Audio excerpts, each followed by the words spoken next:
शजरा मनसब अली साहबा, डॉक्टर निसार जाट साहब का मौक़िफ़ है कि अफ़गान हुकूमत के साथ मुज़ाकरात होने चाहिए।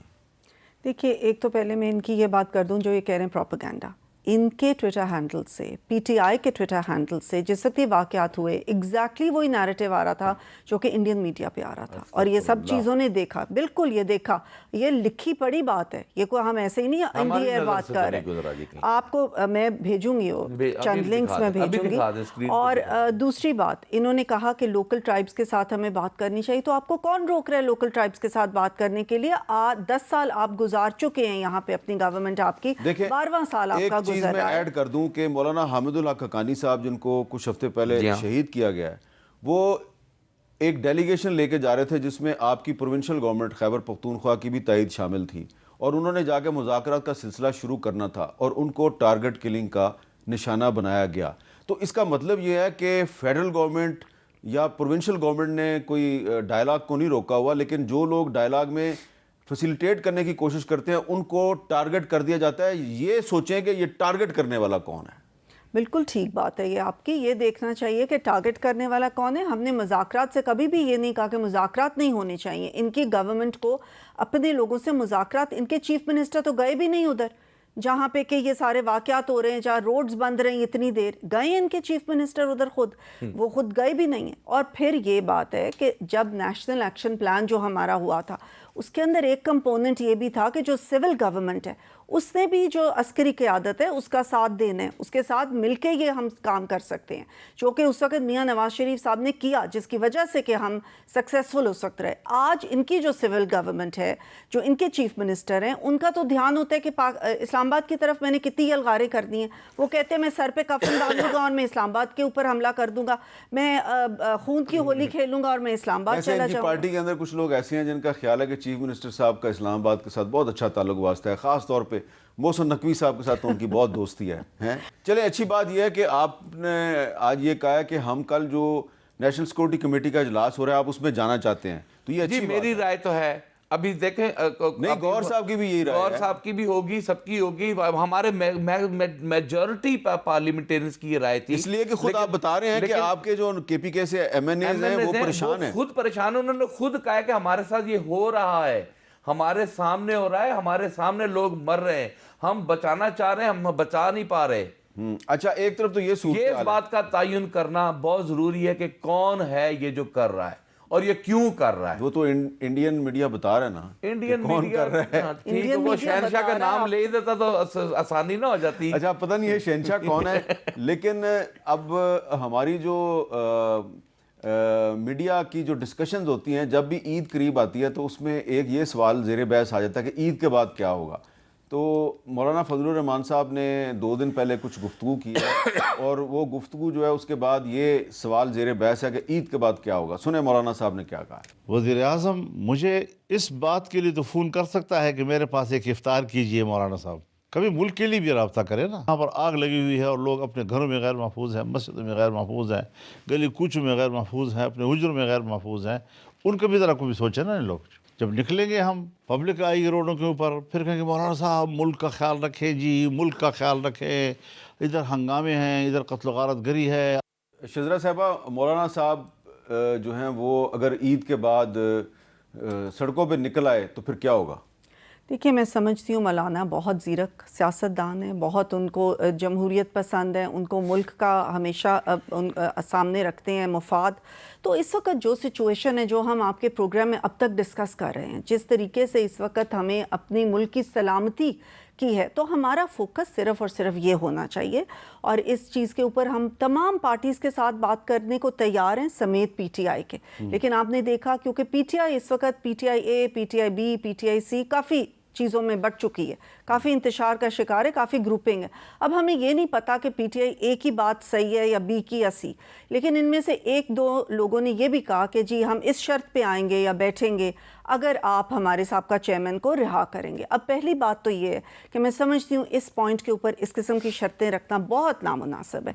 इनकी पार्टी के इस वक्त एक मौजूदा चेयरमैन है, पूरा इनका निज़ाम मौजूद है, उनको हम सबके साथ बैठना चाहिए। हुकूमत तमाम पार्टीज़ के साथ बातचीत करेगी और इस चीज़ की कोशिश करेगी कि एक जो APC की भी बात हुई कि सारे बैठे, सारे सर जोड़ें और जो हमारे मुल्क को इस वक्त सबसे बड़ा ख़तरा दरपेश है।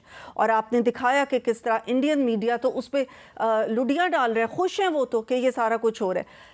एक चैनल नहीं, सारे चैनल, एनडीटीवी भी बड़े प्राउडली यही बातें कर रहा है। और जो बात आप पहले कर रहे थे कि हमने अफ़गानिस्तान के, देखिए अफ़गानिस्तान हम बहुत दफ़ा इस चीज़ के ऊपर बात कर चुके हैं कि आपकी सरजमीन की इस्तेमाल हो रही है हमारे लिए, तो अभी तक तो उस पर कुछ हमें नहीं ऐसा रद्द अमल नज़र आया। अभी भी जो TTP है वो वही सरजमीन इस्तेमाल कर रही है, इसमें ये कोई ढकी छुपी बात नहीं है।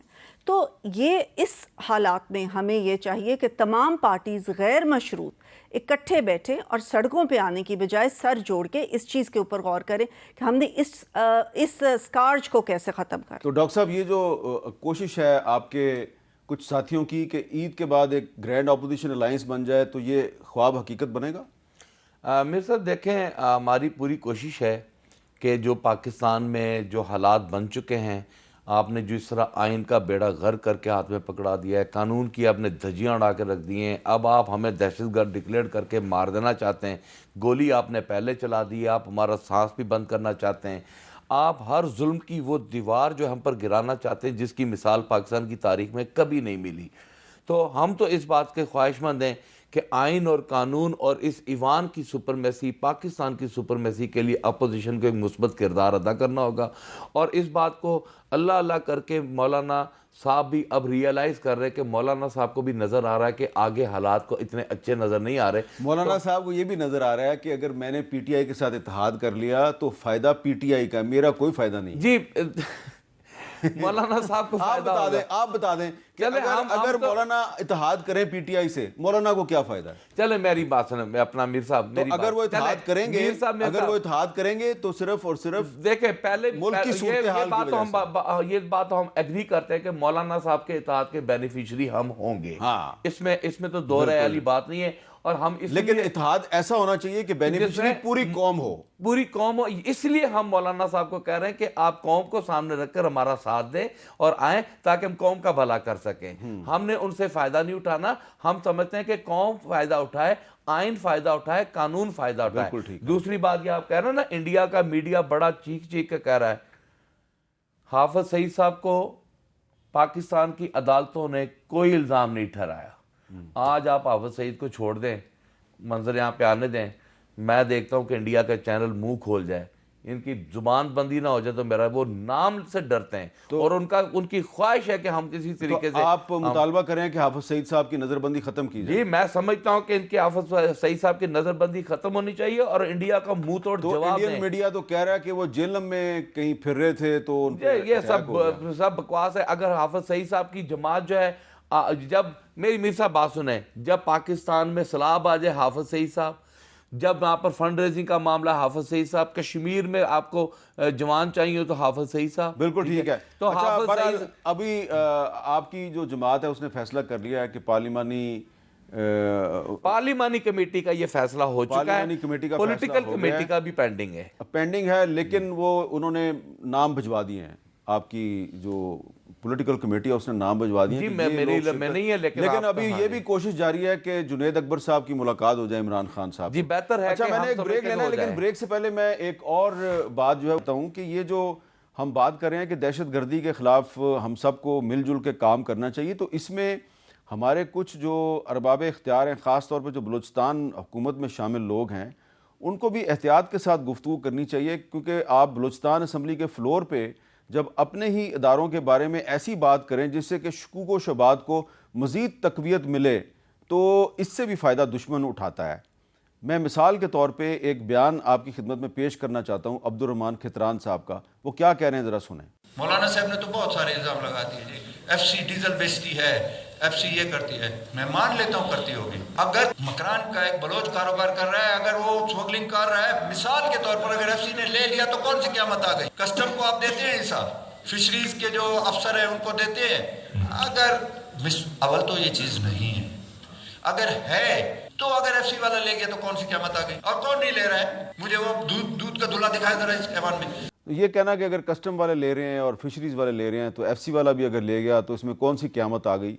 मेरा ख्याल है इस तरह की स्टेटमेंट देने से गुरेज करना चाहिए, क्योंकि FC तो पहले ही अंडर अटैक है और एफसी के जवान जो हैं वो तो रोज़ाना शहीद हो रहे हैं, तो उनके बारे में ये कहना कि जी अगर वो भी ले रहे हैं तो कौन सी क़यामत आ गई है, ये एक बहुत ही गैर मुहतात स्टेटमेंट है और इस तरह की स्टेटमेंट नहीं दी जानी चाहिए।